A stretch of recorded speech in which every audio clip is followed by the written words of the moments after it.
Bonjour à tous et bienvenue à mon bureau. Aujourd'hui, je vais vous parler du marron d'Inde. Le marron d'Inde, c'est tout simplement un marron, comme on en a ramassé et piétiné des tonnes dans les cours de récréation quand on était petit, tous autant qu'on est.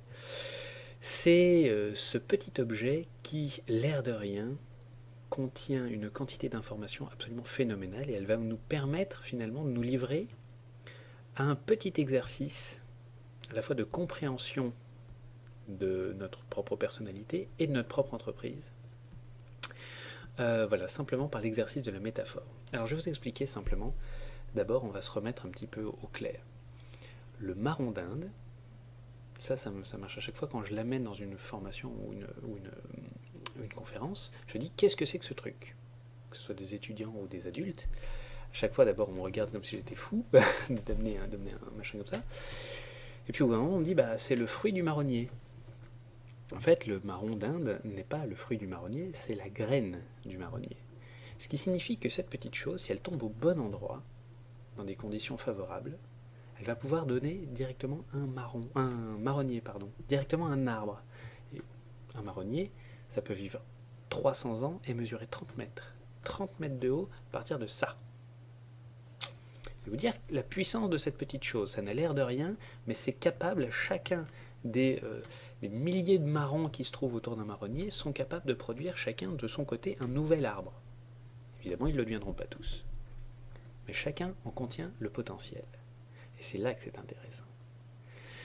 Le potentiel d'une graine, c'est quoi? C'est que dans les informations génétiques qui sont contenues là-dedans, vous avez la capacité à monter vers le haut pour faire un tronc, des branches, des feuilles, des fleurs, des fruits, de nouveaux fruits.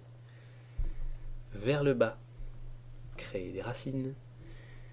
Toute cette grande mécanique sera capable du coup de transformer de l'énergie solaire en énergie, en plus force de vie comme ça, en énergie de développement, sera capable de traiter, de transformer de l'eau, de faire des partenariats avec des champignons, tout un tas de choses comme ça, mais aussi de résister à beaucoup de choses, résister à certains incendies, certaines inondations, certains insectes, certains oiseaux, quand vous avez un écureuil qui passe sur un arbre et qui fait un trou à l'intérieur, c'est une blessure pour l'arbre.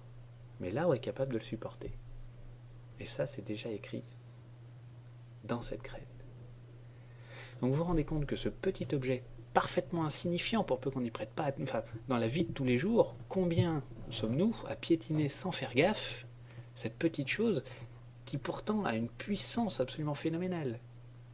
Ce petit truc peut finir par faire 30 mètres de haut. C'est fantastique, et vivre 300 ans ou plus. Et ça nous amène à une métaphore hyper intéressante à titre personnel et professionnel. La question que je vous pose et sur laquelle je vais vous laisser marner, réfléchir, c'est la suivante. Si vous deviez constituer votre graine, une graine personnelle d'abord, avec votre projet de vie, votre personnalité, vos atouts, vos faiblesses, et finalement aussi les problématiques récurrentes auxquelles vous êtes soumis, qu'est-ce que vous mettriez dedans? Parce que c'est ça que ça contient, une graine, à la fois des atouts, des faiblesses, et déjà des processus de défense contre tout un tas de problématiques que, à force d'évolution, l'arbre a compris qu'il allait se les taper. Donc voilà, quand on se soumet à cet exercice-là, il y a aussi l'idée de se dire à quoi je suis régulièrement soumis. Si vous êtes une entreprise qui, par exemple, travaille de façon à une saisonnalité très forte, et cette saisonnalité, elle est super importante. Et vous la partagez avec le marronnier. Puisque le marronnier, évidemment, à l'automne, il perd toutes ses feuilles, à l'hiver, il arrête de grandir, il se met en stase, au printemps, ça repousse, ça recommence, il va se remettre à grandir, à se développer, etc. Donc vous partagez cette idée-là. Et ça fonctionne donc à la fois au niveau personnel, voir son propre projet de vie, son propre projet professionnel, les choses dans lesquelles on tombe régulièrement, les choses auxquelles on sait déjà résister, les choses dans lesquelles on est le meilleur, etc. Et puis au niveau de l'entreprise, et c'est ça qu'on appelle un positionnement. Qu'est-ce qui fait l'unicité de votre entreprise? Et de ça, vous sortirez différents éléments fondamentaux pour la vie de cette entreprise.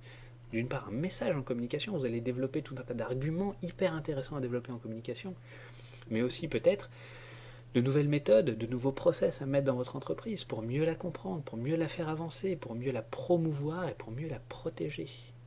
Parce que l'objectif de cette graine, comme de la graine que je vous encourage à travailler, c'est d'arriver à traverser le temps. Je vous remercie d'avoir vu cette vidéo, j'espère qu'elle vous aura plu, n'hésitez pas à manifester votre enthousiasme si vous en avez pour ça. Et je vous dis à très bientôt, je vous remercie encore. Au revoir.